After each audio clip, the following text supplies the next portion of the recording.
You don't do the thank you mysterious voicing anymore.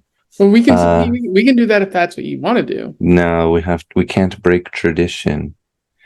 Have you ever seen a terrible movie as a sequel that shows just how morally and creatively bankrupt Hollywood is? Well, we're going to talk about Terminator 3 Rise of the Machines. I am your co host, Strike the Sun MD, and I'm here with your normal host, Mr. Nothing. Hello. Hello, Lucas. What a lovely introduction you have done for us today. Thank you. I Hmm. don't know what else to say about the movie. What's interesting is that the first two Terminator movies, which is what we're talking about today, Terminator 3, Rise of the Machine, the first two movies were directed by James Cameron, a pretty wonderful director. But he Yes. wanted nothing to do with Terminator 3 because he wanted the rights to the franchise and they weren't willing to give it to him at the time. And he was also in the process um, of making a movie about blue aliens, Mm. which took quite some time. So this movie was actually directed by Jonathan Mastow, who was also known for making some other low-grade action movies, including Surrogates, which he would make later, which is probably one of the movies where Bruce Willis stopped trying. And this Yeah. was also written by John Brancato and Michael Ferris. Again, people who've made some pretty low grade action movies that Yeah. were. Nothing of note. This is starring Nick Stahl, who is probably miscast here. Claire Danes, Definitely. who is one of my favorite actresses. She's good in the movie, I think. Yeah, I I really mean, loved her in Romeo plus Juliet. yeah, she's great there. Yeah, and She then doesn't have Arnold a lot to work Schwarzenegger as with. well. He's very bad in the movie, but I still enjoy it. Actually, this is Arnold is fine in this movie. It's just he needs a better script, He and needs a better director, I think, mm-hmm. because clearly the director doesn't know how to use Arnold. I think he is quite limited in his acting, uh, naturally, but Arnold can be good in a movie and can be really fun. Not so much in this movie. He's Right. just, it feels like he's phoning it in. Yeah, well, this is like one of the last roles before he would go on to become governor of California. Mm. So, yeah. And then like there's after he became or after he was like kicked out of office because he was recalled, like the movies wouldn't get that much better. So Yeah. it should also be noted that this is the third in the Terminator series. Yes. And Of six or seven at this six so point. far. There is a seventh one in the works, but it doesn't get better from here. Terminator Salvation is garbage. Terminator Genesis reboots the franchise in a way that is just gross. And then Terminator Dark Fate tries to do better. I think that's the one where James Cameron comes back, but again, he's probably more invested in those blue aliens, and I so think he it's did not very the good either. yeah. He didn't direct it, but he produced it and or wrote it or something like that. But he was involved with that one, and it was a mess. Hmm. Yeah, I guess maybe then we should start with the story. Yeah, Um, so you get the opening narration where John Connor talks about averting Judgment Day in the previous hmm. movie, which you probably shouldn't do. You shouldn't talk about the previous movie to only remind people how Judgment Day was a great action movie, and this movie is not. Yeah, that's for sure. Yeah, I mean, I didn't even think about that. That certainly is a good point. That I guess it did make me think of Terminator 2, but um, I haven't seen that movie in a long time. So for me, like coming into this film, I thought that was. I know you had seen the movies more recently than I had, so um, it did make me think of Terminator 2. But I was like, it's so far out of my memory right now that I'm okay so far. Um, but I think you are right. As you said earlier, the actor for John Connor horribly miscast or horribly written and slightly miscast, because I don't really buy any of his, like, he talks about like fate is what you make it or whatever, and he wishes that he could believe that. And I just don't feel any, like, I don't feel that he believes anything he's saying. Yeah, they're trying to make him a an unwilling hero, which kind of works if this movie cared to explore that any deeper. Yeah, it doesn't care to explore that at all, and that is like, it is maybe a very common trope for this type of story, but it's definitely like, you're just telling me he's a hero who doesn't want to be the hero, but he has to be, and doesn't explore that at all in any meaningful way. He just suddenly becomes brave at the end of the movie. Hmm. But he's living off the grid. Um, he's like removed himself from society almost completely. He's like a vagabond. Uh, does some like manual labor day jobs that he can find to feed himself, and otherwise lives on the street. In Well, not on the street, but like hidden away in the sides of warehouses or whatever. Um, he starts a little fire a little bit later in the sequence to go to sleep near that.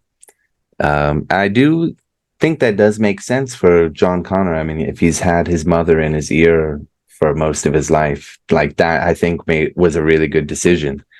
Um, and I don't know. I just felt like, I don't know if it's just the writing or the acting too, but I just felt like, he is a guy who doesn't want this. Okay, that's great. But then, like, I kind of thought like maybe it would be more interesting if the movie was like not about someone who doesn't want to be a leader but is forced into it. I feel like we've kind of already not exactly explored that with the first two, but we're really leaning into that idea with Terminator 2. But I would have thought it would be more interesting if like John Connor in this movie sort of is some kind of leader, but he's not a good one because he's like arrogant or disrespectful, or like he thinks he knows better because of what he's been through, and he doesn't know how to like actually deal with subordinates. I think that would have been a much more interesting take to help him learn to be what he wants to be. So, though the direction they took, I think, is fine. It didn't quite work for the movie, but it could have worked well. That's just how I felt, though. Like, if he was like, I've done this before, I've seen this kind of stuff, I know what I'm doing, listen to me, but he's like a raging asshole that no one wants to listen to, I think that would be much, much more interesting. Yeah, yeah, I fully agree with that. Like anything but what we have here. Um, we could have probably made a better movie, to be honest. Yeah. With both of us acting. Mm. Okay, anyway, Uh, go on. there's also a very interesting scene at the beginning Hmm. where John drops a beer bottle off a bridge, which is littering. Don't do that. But he drops it, and then it like sinks to the bottom of the water, and it like as it sinks, like we see a bunch of skulls, which is Ah, pretty I liked cool. that. I thought that was cool. There were a couple cool things in the movie. Even that sequence a little bit right before that, like it showed like John Connor in the future, like celebrating a victory.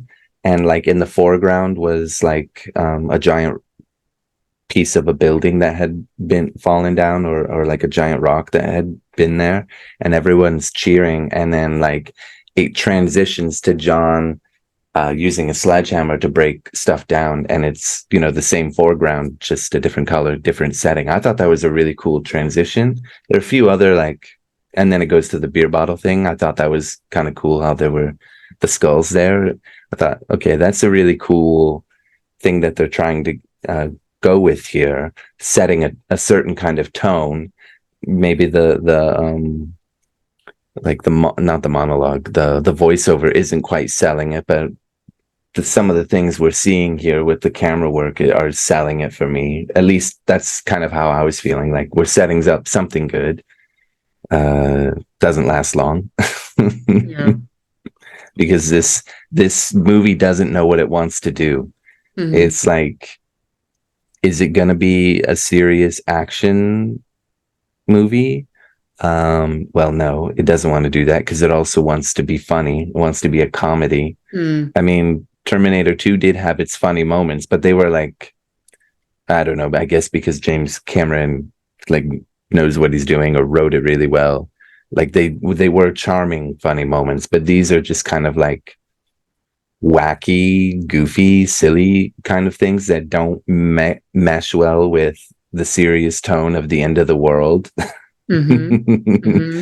Like in Terminator 2, it's just John and the Terminator, the T-85, T-850 or whatever, T-850, um, bonding when they don't know how to bond with each other. Mm. Yeah. Yeah. And that's pretty funny. Um, yeah, there's I believe right after this is the in the desert, the the TX arrives, and it's a woman. Oh, not in the desert. That's where Yeah. Arnold's character comes from. She arrives in the city, in the side of a like a shopping, not a shopping mall, but like a shopping store. Um, and she walks over naked and steals a woman's car and gets pulled over by a police officer, and she sees an advertisement for Victoria's Secret and makes her boobs bigger. Yeah, that's the first sign that this movie is in trouble. It's like you have this serious thing, and then like the Terminatrix, which is what John Yeah, calls her, I like that like name. she grows her breast, and I'm like, oh no, what is this? What is this movie trying to do?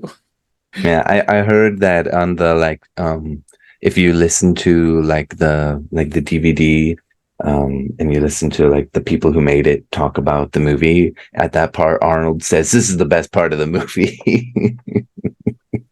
That's Okay. maybe reflective on his character as a person, but certainly we if you followed him when he was followed news about him when he was a governor and what happened with him and his wife, Hmm. makes a lot of sense that he'd be a bit of a womanizer. Um, I guess it does make sense that that would be something that happens if it's like a female Terminator, but it doesn't really matter the gender because this Terminator can, if they touch you, they can be the male or the female body. It's not really so important. So maybe it does make some kind of sense, but it's certainly worrying for that was like, yeah, the first sign that I need to check out of this movie and not take it seriously, Hmm. because it's just not good. Um, After that, then Arnold's character appears in the desert, if I remember correctly. Well, the Terminatrix also ends up killing a bunch of the other future leaders, Oh yeah. She's because they can't killing. find John Connor because he's off the Yeah, grid. she's got a list of 22 lieutenants for John Connor, all conveniently located in Los Angeles. Yeah, my issue is that like we do follow Kate around a little bit, but they should have Hmm. also like had like Kate or John or the Terminator like save at least one other future leader and like had them involved in the mix. That would have brought some other Yeah, interesting elements to the if one of movie. them would have like been with them, and we would have had a trio, and probably one of the third one dies, I guess, for like dramatic effect. That probably would have made a little bit more interest. I agree. Um, I imagine that they would have just left the romance angle at the end. Um, yeah, that's right. I believe she pulls into a like a fast food restaurant and kills one of the guys. I do kind of like. Um, I suppose this is like an alternate future, right? Hmm. Because time has been delayed, so like because of that, or Judgment Day has been delayed, so what people are like the careers that they would have gone through um, are different than like what would have happened had Terminator 2 not happened the way it did. Hmm. I do think it's kind of cool in a way that like one of the people that we see the Terminatrix kill is somebody just working at a fast food restaurant, like a low wage job. Um, like even they would can be or would have been if they weren't murdered, would have been important. It's a small thing, but I thought that was kind of cool myself. Yeah, yeah, like just maybe a commentary on how we shouldn't just assume that like where a person works is their ultimate destiny. Yeah, yeah, and it doesn't determine their value to society as well. Um, uh, anyway, then I have some. The next part is when Arnold's character shows up, and we get once again him getting some badass leather um, clothes. How did you feel about this scene? Uh, Would you like to describe it in detail? okay, so Arnold is the Terminator, the T-100, is time traveled to the desert, and much like Terminator 2, he shows up near a bar. But when he gets inside the bar, after just like knocking over the entrance dude, he encounters a bunch of ladies because it's ladies' night, and he's naked, and they're all like, "Ooh, this dude is naked." Then they're Uh, horny. yeah, and there's a stripper on stage wearing a leather Male. jacket, and he's like, "Talk to the hand." And Arnold presumably beats him up, steals his clothes, and then as he's walking outside, he puts on star glasses, and it looks very silly because he's a Terminator, and those are a little bit gay. Mr. Olympia is wearing the fruity glasses. Ha ha ha ha ha. I personally like I loved that scene. I thought it was a nice like inversion of this thing that we see in all the Terminator movies. You know, the first one he like finds some punks. Second one, second one he goes to the biker bar and has a badass fight scene there. And this one is just horny women and a male stripper. I thought it was kind of cool that there was this change. Okay, yeah, it is not quite it is a bit jarring in tone, but I thought, okay, we've already established we're gonna have some goofiness here, so I accept that. I thought it was a good inversion of this, and then he puts on the glasses, and it just ruined the scene for me.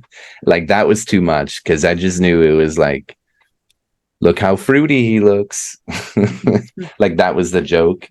I thought the other stuff was fine and kind of funny, and like even maybe normal, not just for laughs, but yeah, definitely the glasses just ruined the fun for me. Yeah, but like minutes ago, we saw the Terminatrix like gun down some people, which was pretty Yeah. serious. And here's Arnold just trying on glasses.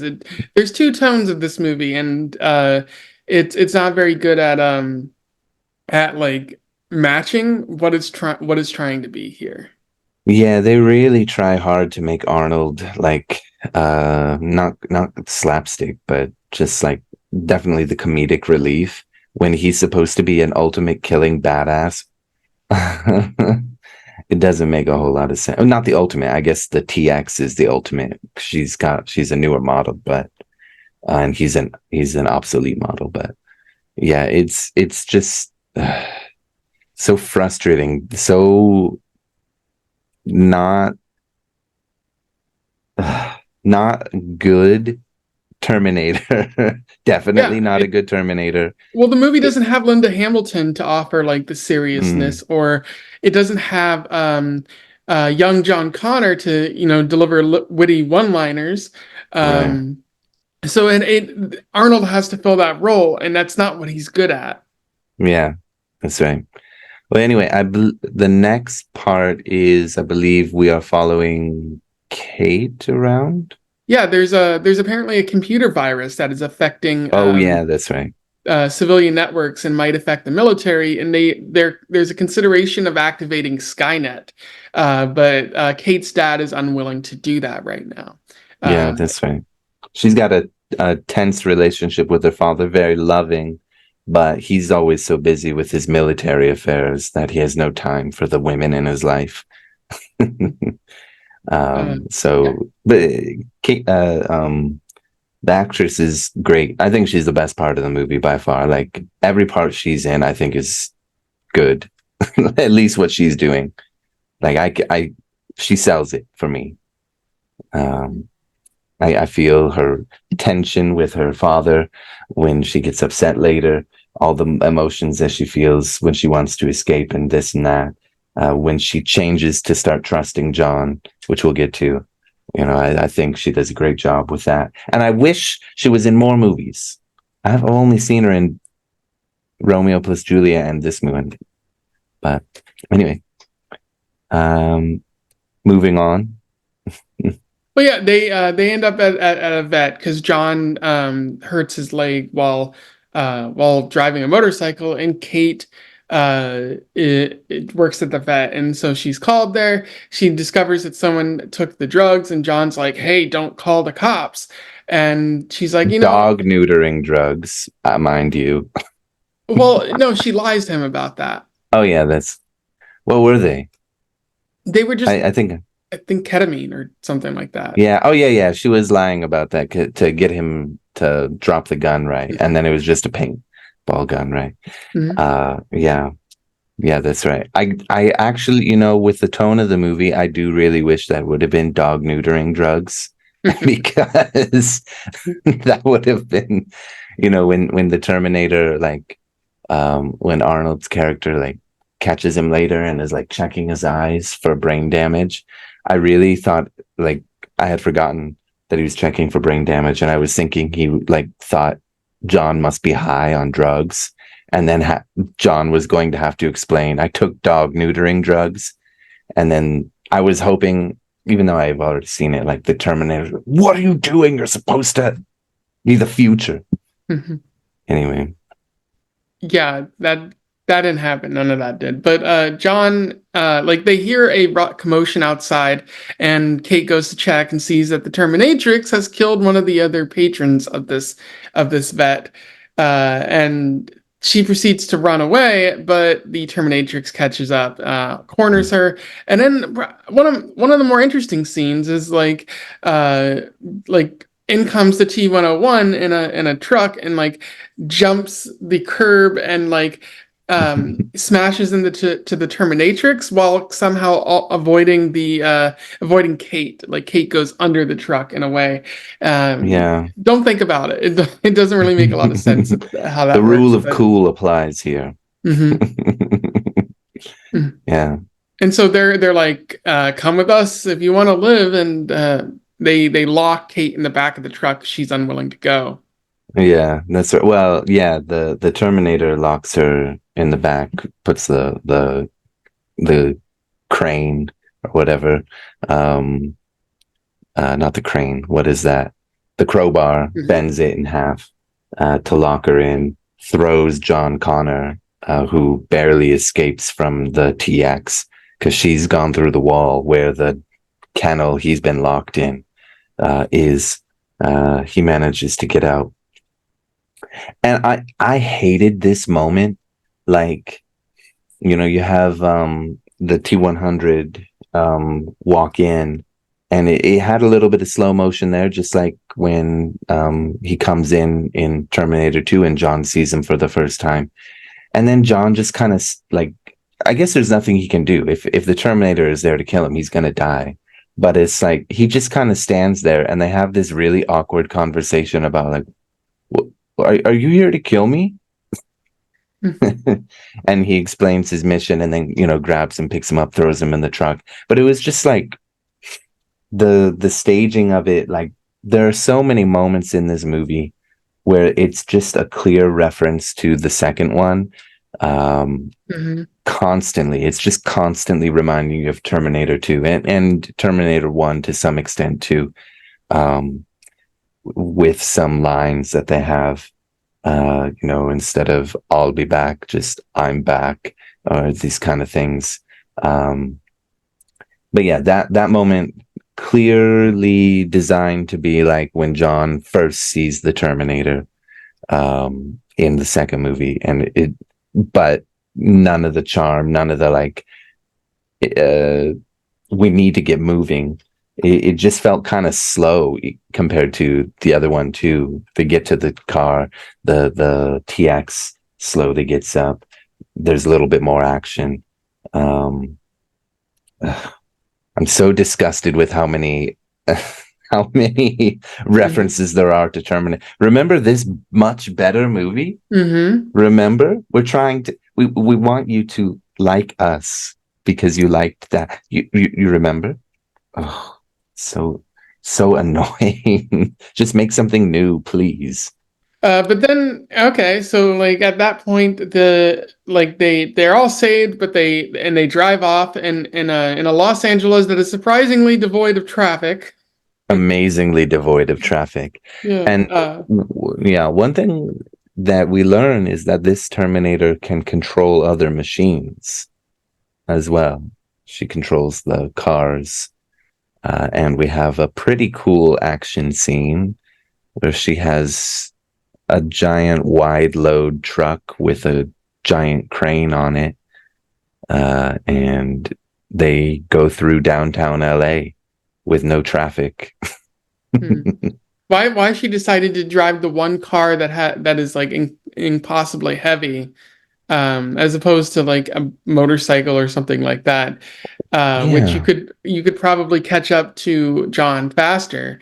I don't know. That's a big question right To there. have the cool part where the crane goes down the sinkhole, not the sinkhole, the sewer hole, and then crushes the truck. That looked pretty cool. But that I was also thinking that the whole time, like, why not just take the police car? Hmm. Because I mean, if you can control all these other ones, why not, you know, maybe control the big one and then drive the police car, which can move faster and is much more agile and can turn around if you need to much more easily. I mean, it led to a cool finish to the action scene, but during the action scene, I was just kind of bored because I just thought there's no reason for that. None of this should be happening. Hmm. It didn't feel motivated in a logical way. It just felt like we want to have some cool action, so we're gonna do something ridiculous with this wide load truck. And I didn't like that scene very much myself. It was kind of cool at the end though. There's some interesting bits, but one of Yeah. the other problems is that stuff that probably would have killed previous Terminators, Arnold just seems to like shrug off here. Like it's not a big deal, and that's really weird. It just they like up the action, but in a way that like this everything should probably like kill this Terminator because he's an inferior model, and it doesn't seem to Mm. do anything here. Yeah, it's just poor decision making. He is from the same like factory line, I believe he says later. So there's no reason why he shouldn't be like at least shutting down more frequently before he reboots, which he does quite often in this movie.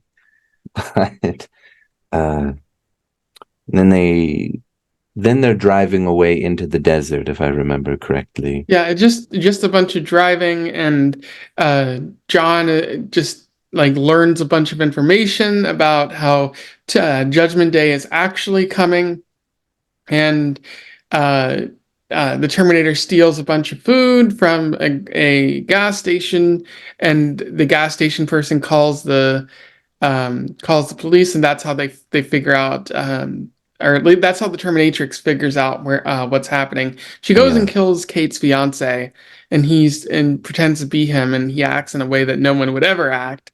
And I'm surprised the police don't immediately catch on to that. Yeah. Um, but they drive to a cemetery in an effort to locate. Well, the Terminator wants to locate Sarah's weapons. And Mm. here's another problem with the movie: it doesn't include Linda Hamilton.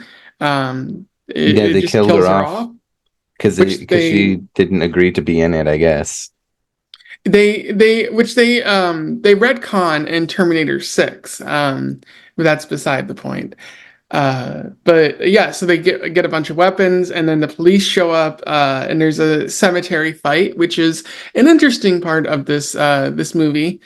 Um, they like the Arnold just goes outside and blows up some police cars, but doesn't kill the police, trying to Yeah. avoid casualties, even though like the amount of explosions and whatnot probably would have killed at least one person. Yeah, the psychic damage at least will cause horrible trauma from why isn't this guy dying and why is he shooting at us? Um, Oh, but another thing that happens is that like Kate goes outside because she wants to be free at that mhm. moment, and Dr. Silverman, who is from the second movie, shows up and is like, "Hey, I've been through some weird situations too." I was So that wondering why I recognized him. I forgot he was in the second movie because I haven't seen it for so long. Thank you for mentioning that. I was like, this guy looks familiar. But again, like that's what we were talking about. Like this movie keeps referencing Terminator 2. Yeah, And that's it's right. like, oh yeah, remember that great like first scene in the movie where Sarah escapes the psychiatric facility? We don't have that here. Sorry, goodbye. You know, another really terrible callback. I mean, it's like literally the laziest callback in the whole movie. When they're driving and John Connor's learning about, I kind of am okay with that, like info dump. I think it's okay. And I thought that part was decently acted too. But I hate it because, um, like suddenly Arnold's chest starts smoking and he's like, "Oh no, one of my fuel cells has been damaged." Really? After all of that. And then, in the first movie, the Terminator, when he's got like the damage to his face and he like cuts it off and it's like a not slow motion, but it's a slow scene and you really get to see what the Terminator really is. Like you learn a lot from that scene, and it's really great. Even though the um, practical effects of the time were not so great, it's a cool scene. In Terminator 2, they have something similar, where Linda Hamilton or Sarah Connor is working on the Terminator to pull something out of his head when he's like looking in the mirror. I don't know if you remember that scene. But it's a very similar scene to that first one. Not exactly the same. In this one, they have the same thing, except it's in his chest, and he's like, "You drive." And then he just starts cutting and info dumping, and he pulls it off, throws his skin out the thing, pulls the battery cell out, and throws it out, and there's a big bomb. And it's Kind like, of nukes the desert. yeah, just casually irradiates the entire area. Oh But no. like it's just such a lazy, like we gotta have the cutting up the Terminator scene. But it's I think at least of the first three. I don't know if the other three have this scene as well, but it's the only one that I've seen where the cutting up the Terminator brings no value. Like it doesn't tell you anything new, doesn't make you don't learn anything new about like Terminators or about the future war. I guess you learn like what he's telling John Connor, but it's just like we got to have this scene because everybody loves it and we want to remind people about those iconic scenes in both of the movies. That was, I think, for me, that was the worst part of the movie because it was just so lazy. Mm-hmm. Mm-hmm. And there are a lot of lazy parts in this movie. Mostly dialogue, mostly the writing dialogue stuff, but that was the laziest acted out part. Anyway, they have another like chase scene, right? Mm-hmm. Out of the cemetery. The TX chase runs them down and starts showing off new weapons with her arm. and John Connor tries to blast her, and the Terminator just the T-100 just drives like a madman until finally he goes under a semi, um, Knocks her off. and yeah, knocks her off. And then it got a laugh out of me, even though it was coming. He says, "We need to get a new car." Mhm. When the top comes off, it was a cheap laugh, but I laughed. But I laughed even more when the semi driver got out of his truck and he's trying to see what happened, and he sees the woman just the TX blowing fire at the tree out of his hand, and he runs away. Yeah. Very relatable. But yeah, but one of the more interesting scenes, and for the wrong reason, happens after that, where like like the Terminator says the Judgment Day is coming in like 3 hours, and uh, John says we need to stop it somehow. We need to go to Skynet, and the Terminator's like no, and then Kate says it and is like, yeah, well, okay, I guess we could go. We have to go rescue my dad. So they go to do that. But before we get to there, like we learned that that the Terminator like was chosen to assassinate John because of his attachment to the model. Yeah, that was. I thought it was cool that he didn't. I liked that this Terminator did not listen to John and didn't follow his orders because he was sent by his wife, who is Kate. I thought that was a really cool decision, and then it was ruined by what you just said. Like that exact model, that exact one, killed John in the future. Yeah. I guess like the explanation made sense that he would be trustworthy, but or like he would trust the model. At the same time, you would think in the future John Connor would know that these Terminators come off of like a a manufacturing line, and would know that they don't like share memories, so they don't really know each other. So John Connor in the future is the leader of the resistance and a complete dumbass. Okay. So Am I once wrong? and but this leads me into my to another point in that the best Terminator 3 is not the movie, it's the video game. Because Okay, I played the video game growing up, the video game adaptation, and in the game, like the first chunk of the game, I think is like you playing as this Terminator who's hunting down John Connor that's level by cool. yeah, level by level, where you're like fighting through and killing a bunch of humans in order to get to John Connor's base, where you eventually kill him and then they repurpose him.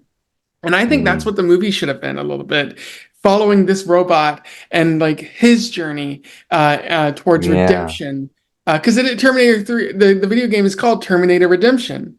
So that like, would have been much cooler. I would have yeah. liked to see that movie. Mhm. Yeah, it's just like, Oh, oh, you can't stop this unfeeling robot. Like the movie kind of insinuates that he just got close to it, which again makes John look like a sucker.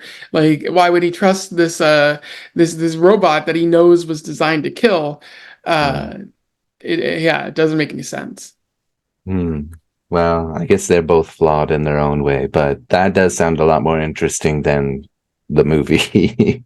And also the time that they have, like, I felt no, like, I knew that things were constantly moving in the movie, but it's just like we have 3 hours till the end of the world all of a sudden.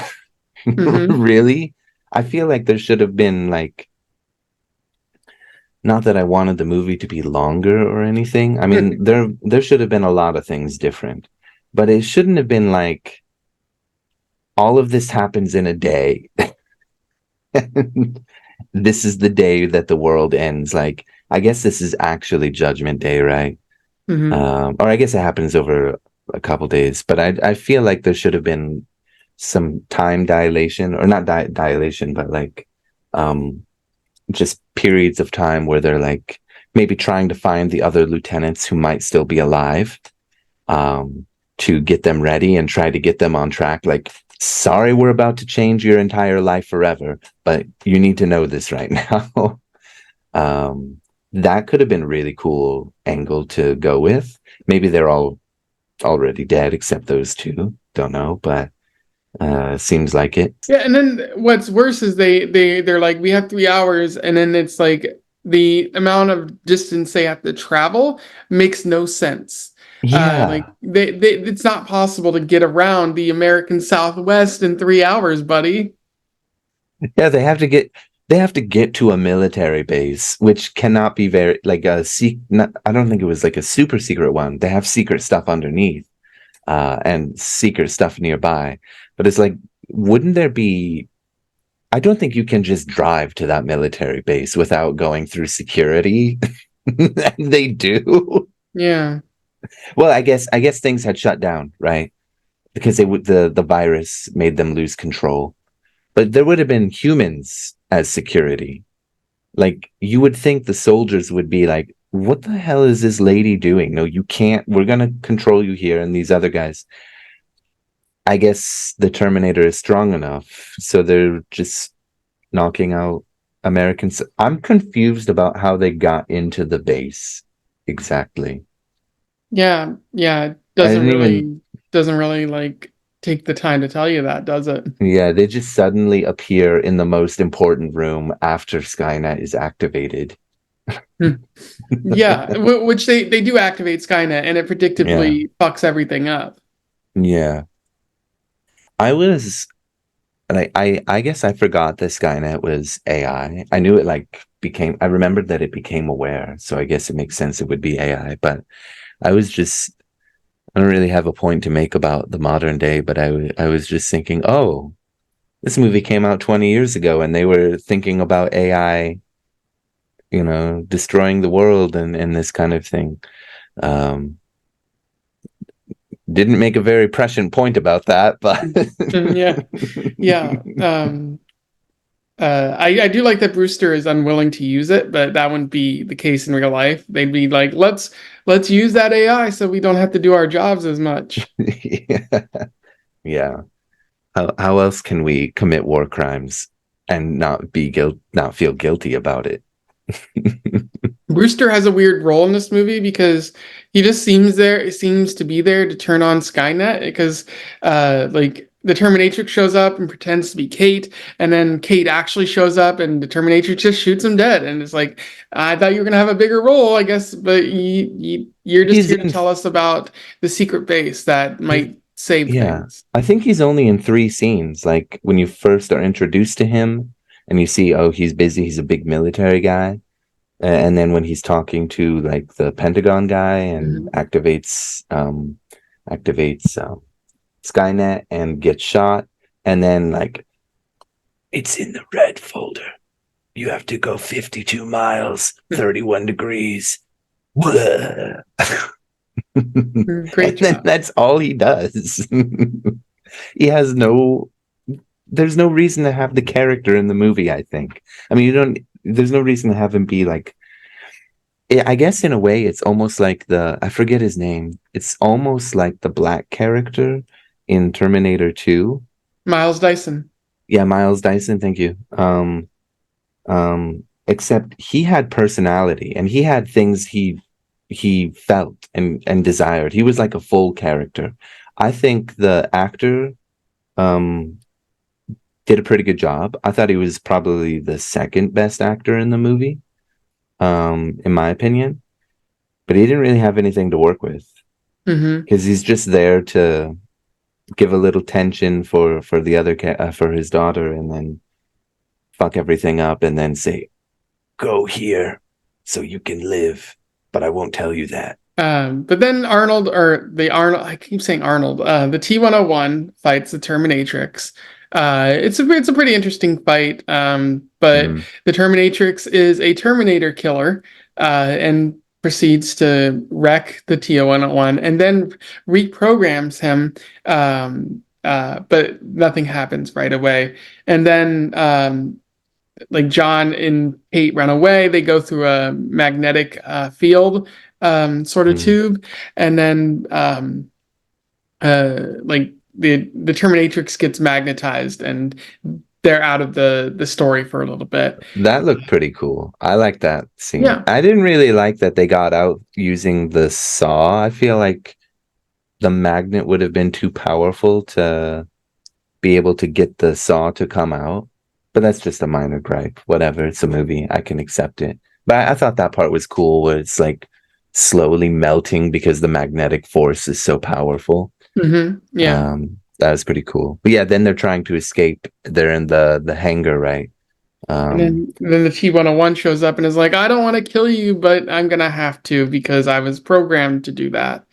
yeah, I Um, I think the body acting of Arnold here was pretty good. I thought mhm. that was the best part of acting for him. Like he did really look like not only like his endoskeleton was falling apart and decrepit at that point, but also like he's really trying not to follow the orders he's programmed to do. I thought he did a fantastic job with that. And maybe the verbal acting too was fine, but bodily acting was very good. I think the scripting of this part was not that great. Yeah, Kate is just thrown against a case thing, and She has brain damage. I'm yeah, sorry. yeah. She has brain damage. Although I will say one of the better lines that this movie is said here, where John is like, "You don't want to do this," and the Terminator is like, "Desire is irrelevant. I am a machine." And I love that. the acting on Arnold's face is like, this is the one line that he fully believes in this movie, and like, Yeah. it's like, I don't think this line was in Terminator 2. This is like, It this was is a new one, yeah, I it's a new one, think. and it's really good. And I can tell they liked it because they used it in all the promotional material. Yeah. Like, come see this Definitely movie where sticks this we out. have this one line that's great and nothing else. Yeah. They just have a whole bunch of references, this one great line, and boobs getting bigger. Yeah, that was a fantastic line. And yeah, definitely like facial expression, perfect. The voice acting for that part too. Throughout the whole scene, the body acting was really well done. Um, I would say the rest of the dialogue just kind of like, I guess it made sense where he's like, "What is your mission? You're going to fail that mission." I think it was like maybe the actor for John Connor he was just miscast. I Mhm. think he seems like a fine actor. I think he was doing a like pretty good job, I guess. Um, the but I just like I didn't believe in him at all as a reluctant hero in any way. And even at this part where he's like fighting for his life, I just didn't feel like he actually cares personally. I don't know why. I just thought my feeling was like, this is just happening now. That's Mhm. all I could feel. Yeah, it's a fine scene, but like Yeah. the Some good it, parts to it, but meh. yeah, they end up flying to the abandoned base, which John thinks is holding the key to Skynet, and they have a bunch of C4 for that. But before they can make their way down, the Terminatrix shows up, flies Crashing. straight in, and then Yeah. as it's trying to hunt them, the T-101 also shows up, which um, Crashing an even bigger helicopter. yeah, talk about like phallic symbols of and whatnot in Yeah. movies. It is like, oh, okay, yeah, Arnold needs a bigger helicopter. I thought that was cool. It was pretty on the nose about like who's got the bigger dick here, but yeah. But that ends up like it ends up running over the Terminatrix, and Arnold kind of holds the door up as it's closing for them. The Mm, Terminatrix grabs John, kind of breaks his foot or leg at that point because it like mm, squeezes on it really hard, but it yeah. doesn't that doesn't come up. and like the He Terminator limps grabs. around a little bit, but not seriously. Mm. Like the Terminator grabs the Terminatrix and is like, "You are terminated," and shoves his other battery into the Terminatrix mouth, It's kind of cool. causes a big explosion again. They managed to make it down into the base, which is and they realize it's a fallout shelter. There was never going to be a way to Mm. stop Skynet, and I think that's interesting. Yeah, it was pretty. It was maybe the expected result, but I thought it was pulled off really well. I thought they both. I think at that moment, like that was the best scene for the actor for John Connor. I think he sold that like disappointment and like realization that he's gonna have to change and he's gonna have to become a leader and learn how to lead. I think in that moment that was his best acting, and I totally believed everything he was like doing and his like frustration with the moment. And of course, uh, Clara, she did a great job as well. Um, Well, like it's one of the scenes where the movie doesn't really just give it to you, doesn't tell you what's happening. Like yeah, the yeah, other that's right. the other people are talking like are over the radio about what's happening because Judgment Day is happening. They're losing control of the nukes, and like they're like, "Hey, can anyone hear us?" And John answers the call. He's the hero answering the call, and Hmm. he's like they're like, "Who's in charge?" And he's like, "I am." And it's like, oh, well, that's a good way to kind of show him progressing towards this Yeah, this that was heroic. well done. That was a really well done little moment of the movie too. I really liked that. Yeah, that was another good line of the movie, actually, I would say, and it was well delivered. Uh, it it and then of course there's like a voiceover at the end. You see the bombs going up in the air. That's pretty harrowing to see. Like that is scary. That is a real threat in the world until nuclear bombs don't exist. So I thought that was okay. I Mhm. like that part too. Um, It's pretty yeah, funny. This movie thinks it's getting a sequel. I think this was supposed to be a setup for a sequel about the sort of the fighting the machines in the future. yeah, But that never came. Instead, they just made Terminator Salvation, which is arguably one of the worst movies I've ever seen. Uh, it's gray, it's bland. It CGI's the machines. It gets rid of the low st or the personal stakes and just introduces a bunch of CGI and yeah, some robots and yeah, Arnold Schwarzenegger CGI, even though he was governor at the time. yeah. There's a lot of there's some not good CGI in this movie Mm-hmm. as well, Bit but dated. yeah, it's a bit dated. It's passable enough, um, but it definitely yeah, visually is not so great. But at least it's pretty colorful compared to Terminator Salvation. Um, Not so gray. Uh, I would have been interested to see what a Terminator 4, like post Terminator 3 would have looked like instead of like the direction we got. Mm-hmm. Because I do think there were a lot of not, I would, for me, there were a few bad things in the movie. Definitely the like comedy of the movie, just terrible tone. Tonal shift, I mean, terrible tonal shift. Some directorial choices and some writing choices, not bad. Uh, but for me, it's mostly like I don't know if you would consider it different, but it's mostly just not good. I wouldn't say it's a bad movie myself. I know you said earlier that you think it's bad. I think it's just not good because it just and all the references are very, very, very bad. But for me, it's just like not good. It had a lot of potential. There's a couple really cool things. The beginning sequence, the ending stuff is really good too. It's all that stuff in the middle that's just like eh, eh. Mm-hmm. Actions are the action sequences are decent. Even if they're just motivated to be the rule of cool, that's okay, I guess. But yeah, just for me, it's not a bad movie. It's just it's not good. It's disappointing. It's frustrating. it has so much potential because it has some really great stuff. If it would just be its own thing, Mm-hmm. it would be okay that it like retcons stuff from like 1 and 2 or whatever. It would be, I don't think it does too much, but it would be okay if it did its own stuff. It's okay that it's sad. It's probably for the best, but it would be okay that Sarah Connor's not here. If the movie was just its own thing, it could be Mm-hmm. better for one without all the references. And yeah, just it could.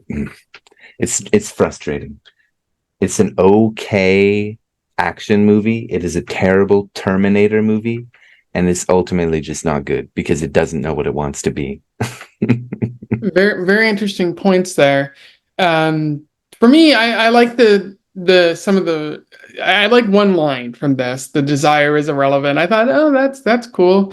And decent action. I thought if it had bothered to stick with anything long enough to explore it further, it would have Yeah. been a better movie. Mm. But the way this movie is best described is they drive. They just keep going until they stop. Like that middle part of the movie where there's driving through the desert, that's all I really remember from this movie, to be That's, honest. you know what? That's all I remembered when I told you last month I want to watch it. All I could remember was them driving around. I didn't remember the action at all. Yeah, but the writing is not that great. I wrote dated CGI, and the Terminatrix is boring. Like in the first movie, you have the endlessly hunting T100. He's Uh, scary. in the second movie, you have the cold and unfeeling T1000. Here Also scary. you have the TX, which is kind of scary, but very boring. It breaks the rules of the franchise that was already established, which every Terminator Mm. breaks the rules of that. But that's not like the problem. The problem is there's no personality to the TX beyond Yeah, that's right. woman. Like woman Terminator, look, yay, woo. Yeah, it's a shame. If they could have given her more personality too, that could have been very interesting. I mean, if they're gonna make her a woman that's a killer, or like a woman Terminator, um, I don't know how they could have explored that to make it a little bit different because you can't just make like the relentless pursuit of the first one or the like hawk eyes, always on the move, T1000, who's also quite intimidating. Um, yeah, I don't know what they could have done to give her something to work with. Maybe she could have pulled it off, but they didn't care. It was just like the writers just thought, let's put these quotes in from the old movies. Not only put references to lines from other movies, but butcher them. It's not come with me if you want to live. It's like, do you want to live? Come Come with with me. us. Come here. It's so like I get that they know the lines. They're just trying to like freshen it up, but it's just like don't do that actually.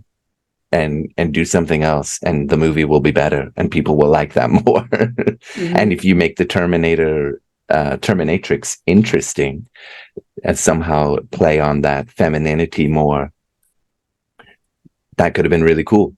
No, she's just a sexy big boobed killing machine. Right, right. I don't know much about Kristanna Loken, the woman who played the Terminator. I think I she don't might know. just be a model, but Could be. She had the face. I mean, she had like, okay, she's very beautiful, but I mean, she had like a pretty serious, like, killer face, I guess. So that was good. but like Arnold was just a what do you call it? A bodybuilder when he made the first Terminator Mm, movie. So it's like acting ability is irrelevant. yeah. Um, he is a machine. Uh, Yeah. like acting ability is relevant. I think it's the writing and the a good Yeah. director who could have probably channeled Yeah. Kristanna Loken into a better performance. Mm, yeah. I agree. Anyway, I think the question that you usually ask at this Oh, yeah. point, What character do you relate to the most in this movie? I was actually thinking about it as I was watching it, and I think I identify with Brewster. a bit an unwariness about or a wariness about AI, Mm, and knowing the impact of implementing it here, and then dying. That's all stuff I've been through before. No, mm, but like.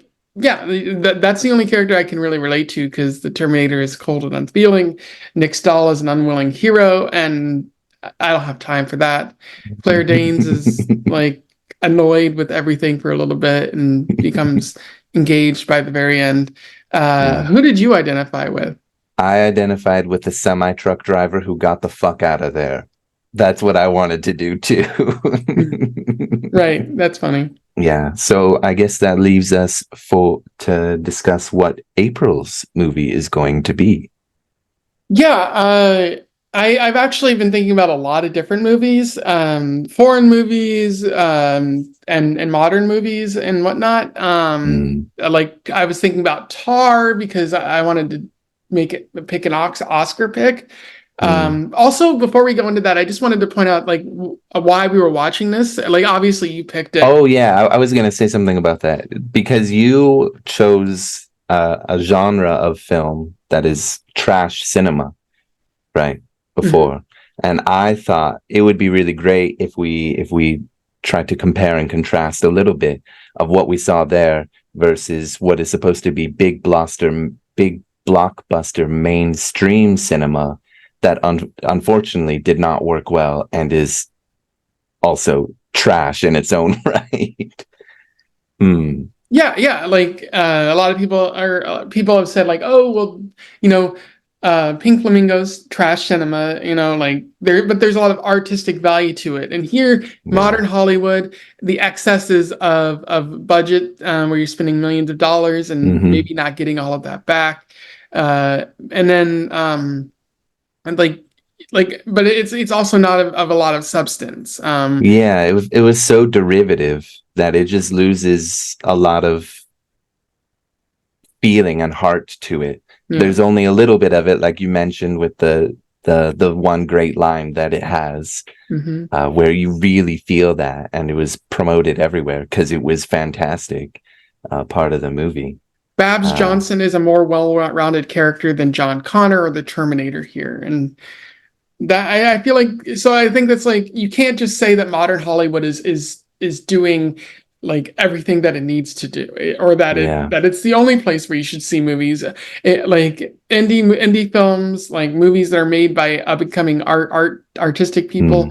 Those are probably where you're going to find the most substance of any movie. Yeah, I would agree. I mean, I think Pink Flamingos, like one of the main things I took away from it was like a real appreciation and love for life, and just there's a lot of love going into it, for these outcasts to society, um, and exploring, like living on the fringes of society was, really unique with a really unique perspective. With this movie, I think it's also interesting to explore this kind of not good movie, not good cinema, from Hollywood, in the sense that, I could have chosen like an Oscar winner or Oscar nominated film that is fantastic, but that came from Hollywood, came from MGM or New Line Cinema or something. Um, but I wanted to compare true trash cinema to like mainstream trash Mhm. cinema. But also, I just think that it can be really good to examine these movies that are. We've only picked like bangers, basically. Like Mhm. all the movies we've picked, even though you didn't like, Ivan Rublev. Um, I think you did see the art, like appreciate some of the Mhm. artistic Oh yeah. elements of it. But we've basically only, throughout this whole challenge we've been doing, we've only picked like classics that have been well regarded since they came out, basically. Maybe Pink Flamingos was not right away. I don't know, but, um, it's a cult classic at the very least. So I thought if we watch something that is not regarded as like this is peak cinema. This is something everyone needs to watch. We can really like sort of stretch our minds in a way, like trying to be creative in how we review the and talk about these movies or talk about that movie, Terminator 3 Rise of the Machines, because it's not a good movie. Hmm. So we can't just praise it to high heaven. So we can't say, "Oh, I love this part and I love this part." We have to actually think about like, I mean, we've had criticisms about the great movies, but not a lot. So if we just have a movie that's like, this frustrates me, then we can think more about it. I thought that would be a really good thing, and I might do more unless you are trying to troll me with this next pick. I don't know. That's a lot of great points, but I just wanted to make sure that we highlighted, why we're talking about a movie that we're just constantly saying is bad. Yeah. But if you do decide to do more like of this in the future, that's good. Like it's good to highlight, all of it.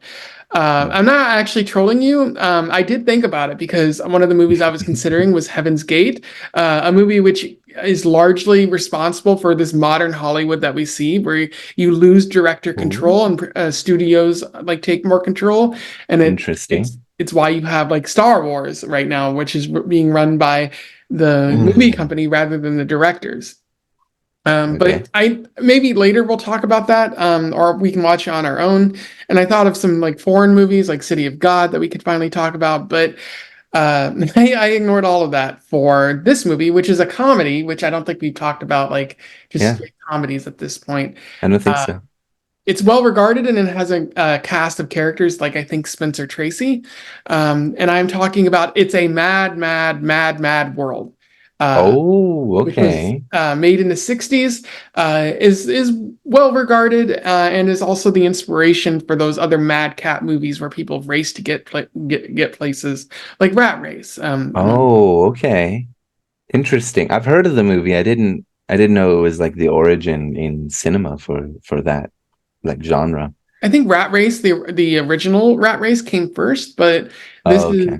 this is kind of in the same mindset, like Cannonball Run with Burt Reynolds and many other movies that are probably worth checking out. But Mm, I felt like it would give us a nice change of pace to explore comedy, and yeah. also there might be more characters for us to relate to or not. Maybe. We'll see about that, but. I'll let you know how you can find it when I look that up later. But Okay. yeah, it Sounds good. should be a little bit of variety there. But yeah, that's our review for this movie and what we're talking about next month. Terminator 3 was not so great. Maybe you might enjoy it more if you go seek it out, but we don't urge you to do that. Just go Yeah. watch Terminator 1 or 2, I honestly. had a lot more fun talking with you about it than I did watching the movie. Oh yeah, yeah, absolutely. It just felt like I want to shut this off. I've seen this enough. I could probably like write it all down without telling or without like actually watching it. But um, no. So yeah, if you have anything to say about this, about our review here, let us know in the comments below. It'd be good to have a conversation about that sort of thing. Don't forget to like, share, and subscribe so that more people can find out about this collaboration or this the movie or the people in it. If they don't already know, join the Discord if you want to have further conversations about this sort of thing as well. There's a link to it in the description. And until then, we wish you the best of luck in your weird and Terminator related travels. Farewell. Farewell.